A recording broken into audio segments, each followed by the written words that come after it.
Jaganmohan Reddy buildup బాబాయ్, పెద్ద buildup ఇస్తాడు, ఏమీ తెలియదు ఇతనికి.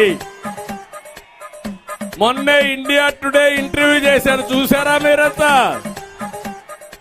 4,50,00,000 రూపాయలు ఖర్చు పెట్టాడు, ఇంటర్వ్యూ పెట్టించుకున్నాడు, అంతవరకు బాగానే ఉంది. చివరి నిమిషంలో క్వశ్చన్ పేపర్ మారిపోయింది. క్వశ్చన్ పేపర్ మారిపోయింది కాబట్టి ఆన్సర్ చేయలేకపోయాడు ముద్దబ్బాయి. అక్కడి నుంచి చూస్తే ఆయన అడిగిన క్వశ్చన్ చూస్తే బీకామ్ అంటే కూడా చెప్పలేని పరిస్థితిలో ఇతను వచ్చాడు. ఏం తమ్ముడు, బీకామ్ అంటే మీరు చెప్పగలుగుతారా లేదా?